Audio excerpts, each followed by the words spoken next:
Live from New Delhi, you're watching DD India Global. The entire team of DD India wishes Indians at home and abroad a very happy Republic Day. We'll get you top stories from India and the region. I am Tanvi Taneja. And for news from the rest of the world, I'm joined by my colleague in London, Julia Chapman. Namaste, Julia.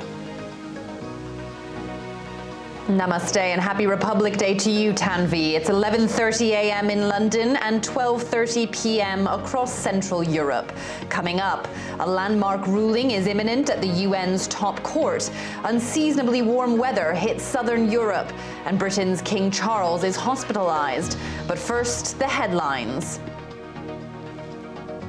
India's 75th Republic Day parade exhibits military might. French President Emmanuel Macron attends as chief guest. France's marching contingent, 3 jets from the French Air and Space Force, participate in the parade.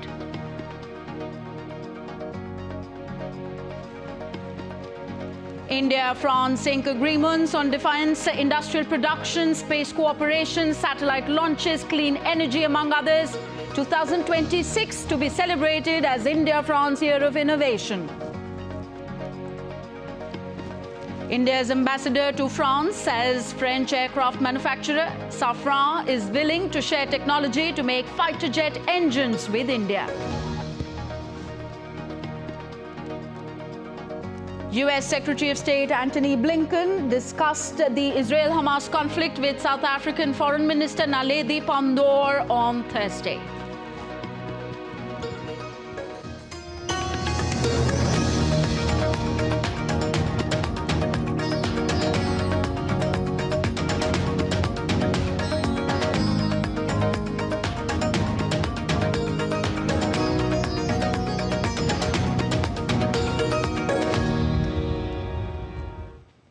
French President Emmanuel Macron attended India's 75th Republic Day celebrations as the chief guest at Kartavya Path in New Delhi today. Earlier last night, Indian Prime Minister Narendra Modi and French President held a bilateral meet in Jaipur in the Indian state of Rajasthan. Briefing media persons in New Delhi, India's Foreign Secretary Vinay Quatra said that India and France agreed to adopt defense production roadmap. The roadmap will focus on identifying opportunities for partnership in the defense industrial sector that prioritizes co-designing, co-development and co-production. These are the documents which have been agreed upon. Roadmap on the India-France defense industrial roadmap, actually. 2, an agreement on defense space partnership. 3, an MOU between New Space India Limited, NSIL, and Arianespace with regard to satellite launches. Industrial partnership between Tata and Airbus helicopters for production of H-125 helicopters with a significant indigenous and localization component.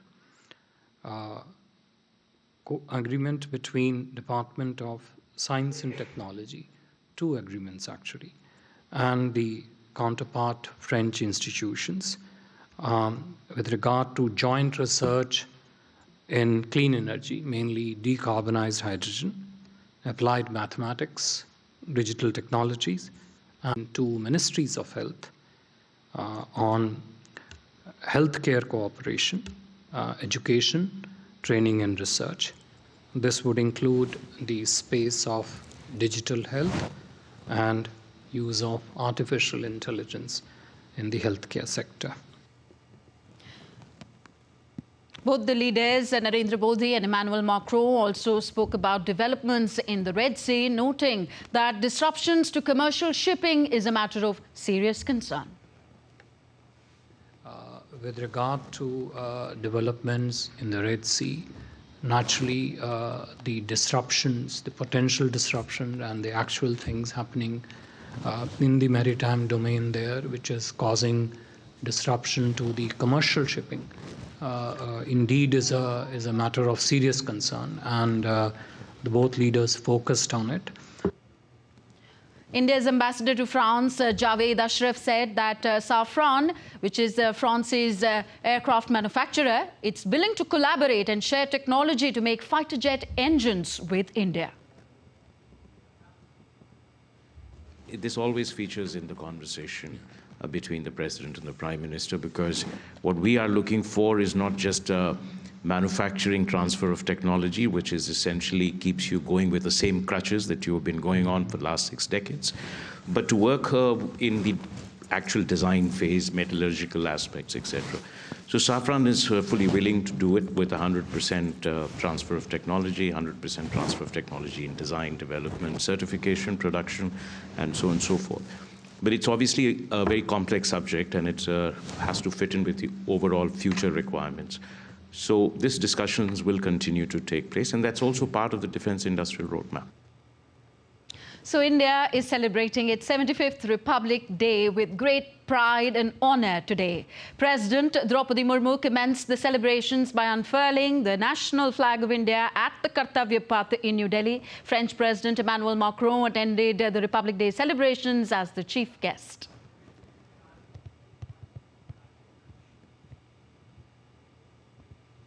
This was followed by the national anthem recitation and 21-gun salute presented to the President. The gunners of the Field Battery Ceremonial presented the traditional 21-gun salute by the indigenous 105mm Indian field guns. The video was shared on social media by the Indian Army as well.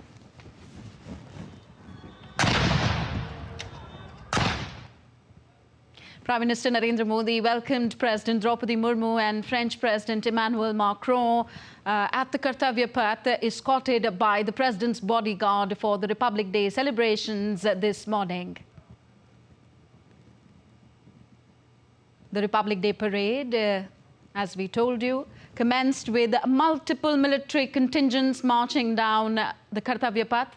The army marching contingents included the Madras Regiment, the Grenadiers, the Rajputana Rifles, the Sikh Regiment and the Kumaon Regiment. The first army contingent leading the mechanized column was 61 Cavalry led by Major Yashdeep Ahlawat, followed by 11 mechanized columns, 12 marching contingents and a flypast by advanced light helicopters of the Indian Army's Aviation Corps. Grenadiers का ये दस्ता जिसका नेतृत्व 13 grenadiers battalion के captain Anuj Kumar Dhariwal कर रहे हैं. Kartavya Path was also witness to a march past by a combined band and marching contingent of the French Armed Forces. A 30-member band contingent headed by Captain Korda, followed by a 90-member marching contingent led by Captain Noel, also participated in the parade.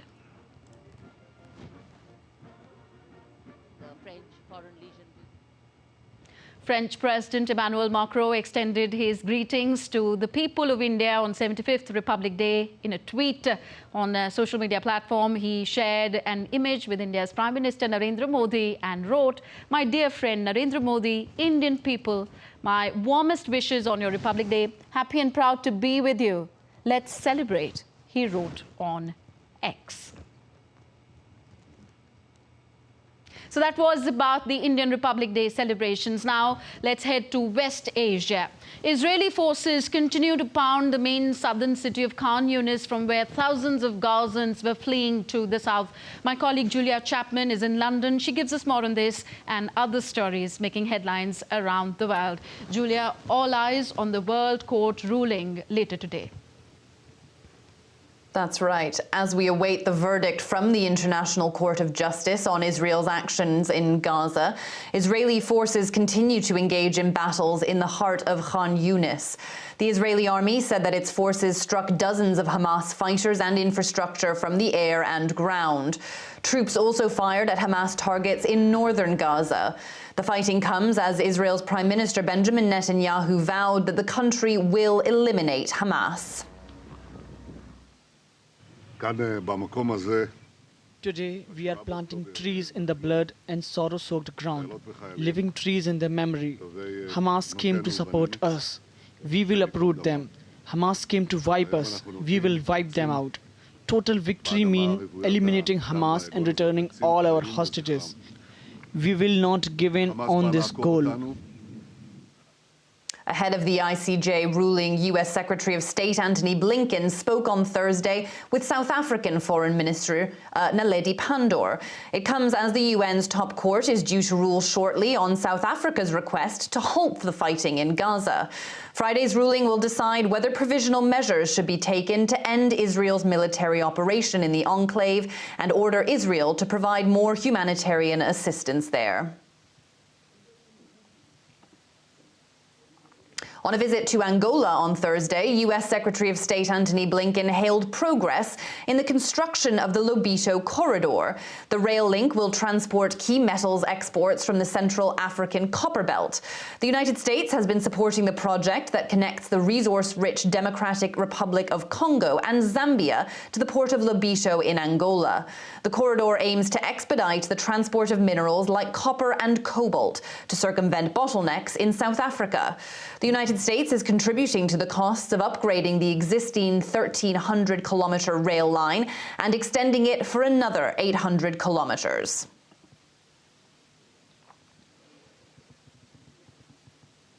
Onto the war between Russia and Ukraine now. The United Nations says it's not able to verify the circumstances of a plane crash in Russia's Belgorod region earlier this week, which officials in Moscow say killed 74 people, including dozens of Ukrainian prisoners of war.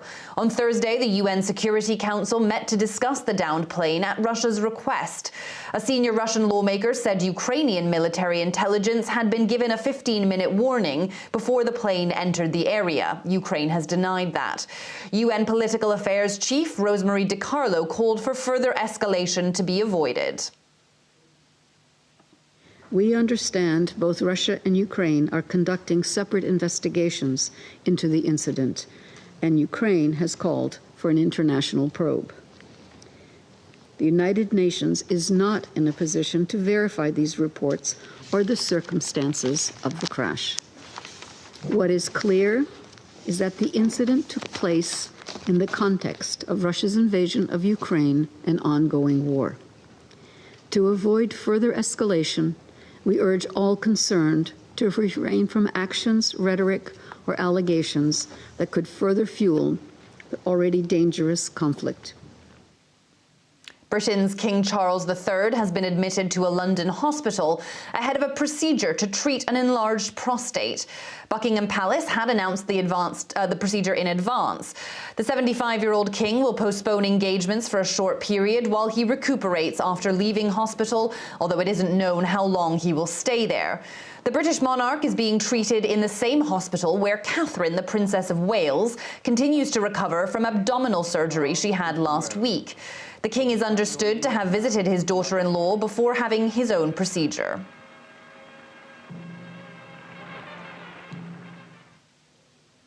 The US and China are set to discuss Taiwan at an upcoming meeting between US National Security Advisor Jake Sullivan and Chinese Foreign Minister Wang Yi in Bangkok. The Chinese Foreign Ministry said the duo will also discuss bilateral relations and issues of common interest. The high-level meeting comes over 2 months after US President Joe Biden and his Chinese counterpart Xi Jinping met on the sidelines of the Asia-Pacific Economic Cooperation Summit in San Francisco. The strategic communication between Director Wang Yi and Assistant Sullivan is an important consensus reached by the heads of the state of China and the United States. In the new round of meetings, Director Wang Yi will state China's position on China-US relations and the Taiwan issue, and exchange views with the United States on international and regional issues of common interest. Former President Donald Trump took the stand in a New York courtroom on Thursday.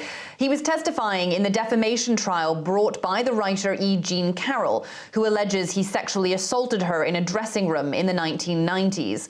Trump briefly took the stand and told the court he wanted to defend himself, his family, and his presidency.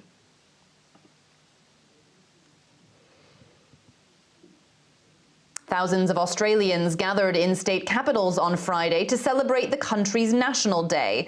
The holiday is marked with barbecues and trips to the beach, and with many immigrants receiving their Australian citizenship.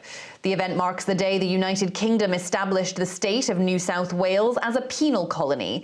Australian Prime Minister Anthony Albanese said Australia Day is a chance to pause and reflect. Australia Day is our chance to pause and reflect on everything that we have achieved as a nation, everything that we have created and built and learned through all the ups and downs of our history, the mighty challenges we have faced, the profound opportunities we have seized, the stern tests we have passed together, everything that has made us who we are as a people. Australia Day is also marked by protests, with thousands marching in solidarity with Indigenous Australians. They're also calling for the date to be changed, arguing it marks the start of injustices suffered by Indigenous Australians since colonisation. Rallies were held in cities including Sydney, Melbourne, Brisbane, Hobart and other areas. Mali's military rulers have announced the end of a key peace deal signed with northern separatist groups in 2015 with immediate effect. The deal was signed following months of hostilities between rebels and the army.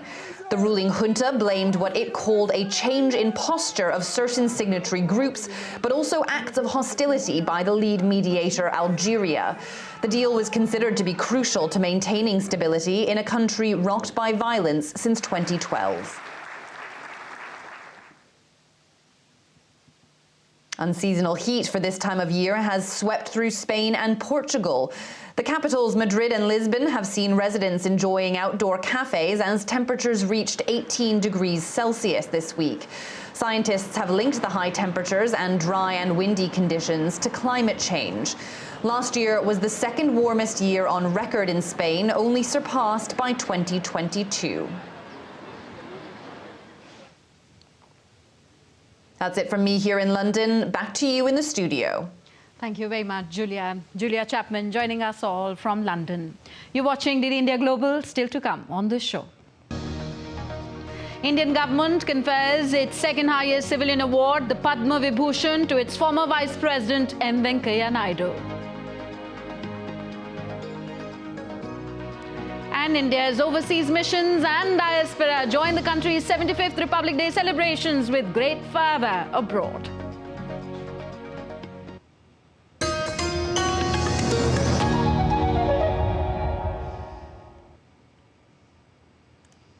th Republic Day, we embark on a journey through time, capturing India's progress from the discovery of zero to its incredible modern-day achievements. Watch the story of India's resilience, progress and innovation. The story of a self-reliant India.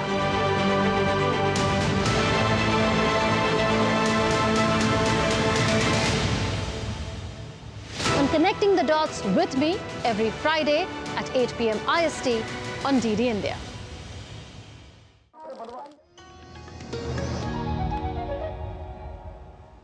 Welcome back. You're watching DD India Global. I am Tanvi Taneja. Former Vice President of India, M. Venkaiah Naidu, has been conferred with the Padma Vibhushan Award. In his acceptance speech, Naidu highlighted the goals of making India self-reliant to take the country to newer heights. The world is once again looking at India with respect, with more interest.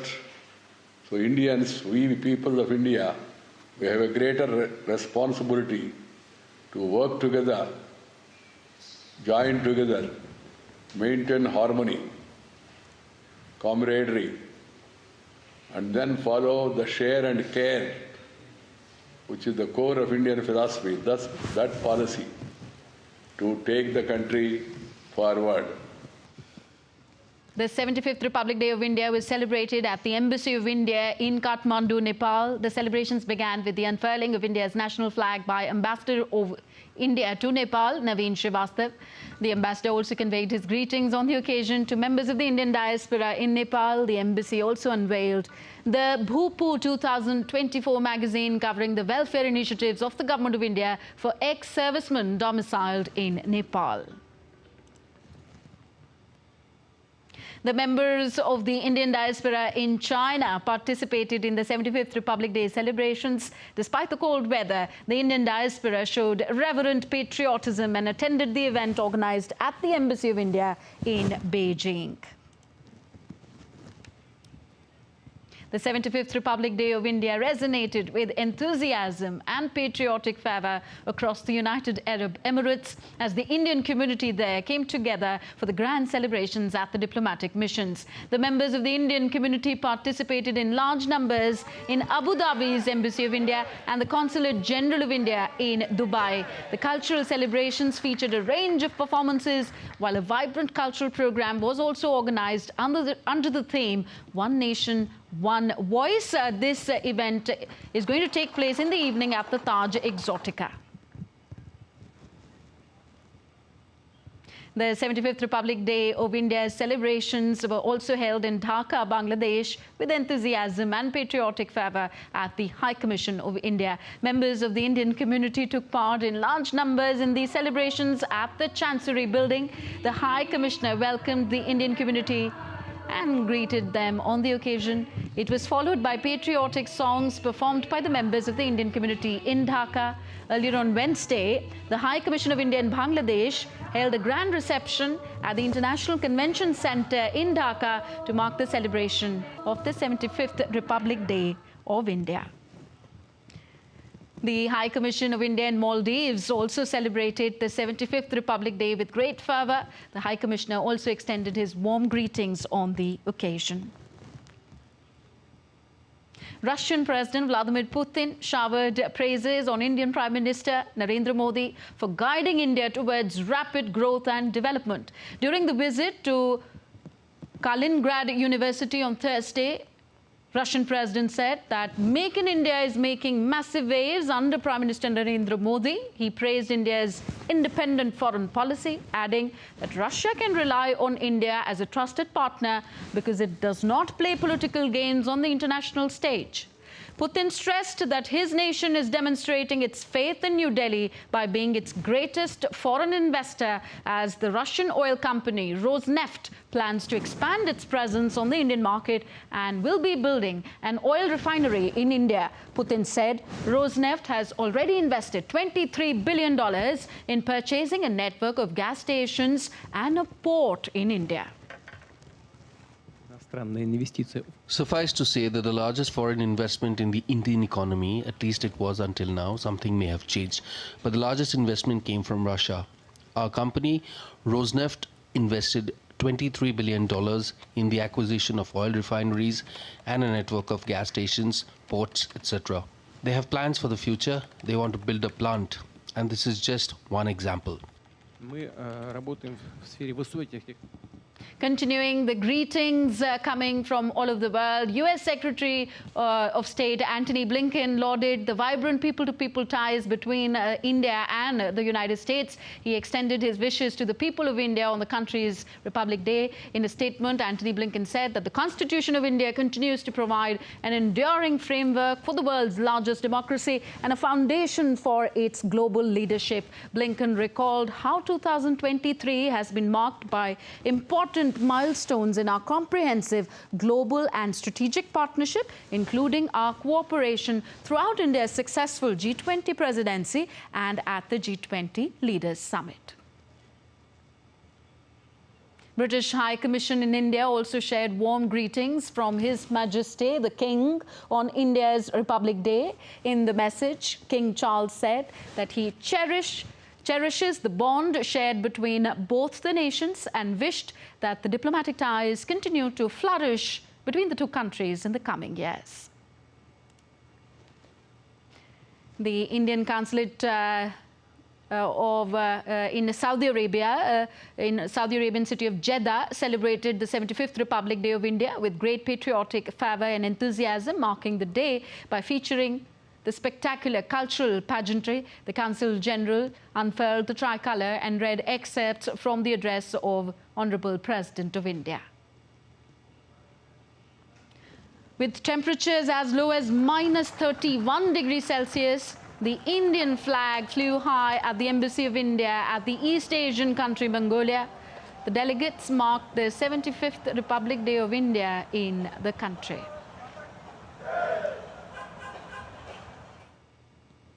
And on the occasion of the 75th Republic Day of India, the High Commission of India in New Zealand transformed into a canvas of patriotism and unity. The Rajasthani cultural troupe performed at the High Commission in New Zealand. The Bhavai and Kalbelia traditional folk dances were performed, mesmerizing the audiences. And now let's take a look at what else is happening around the world. Colombia's government declared a disaster Thursday and asked for international help to combat raging wildfires that are expected to worsen in the coming days due to warm, dry conditions. The country has put out more than 200 wildfires this month. Every year, the lush green forests of central Mexico are covered in fluttering orange, black and white wonders. As part of their migration cycle, monarch butterflies fly around 2,800 miles from Canada and the United States to spend the coldest month of the year in warmer lands. Italian designer Giorgio Armani took a shimmery haute couture lineup to a Paris runway, showing slim trouser ensembles and full-skirted gowns in pastel hues. The models moved slowly down the slim runway, parading bustier gowns with piles of ruffles, tapered trousers paired with silky collarless vests, and sheer tops decorated with ornate embroidered flower patterns. US Space Agency NASA announced on Thursday that its miniature robot helicopter Ingenuity can no longer fly because of rotor blade damage. On January 18th, on its final journey, the craft was flying approximately 3 feet above the ground as it descended to land when it lost contact with Perseverance, the rover from which Ingenuity was deployed in the year 2021. And as we wind up this edition of DD India Global, we tell you about how Indo-Tibetan Border Police Forces, HIMVIs, posted in snowbound areas along the Indo-China border celebrated the Republic Day. These personnel extended their greetings to the countrymen on the 75th Republic Day of India. And there you see, I love India, written there on snow. This area is along the Indo-China border.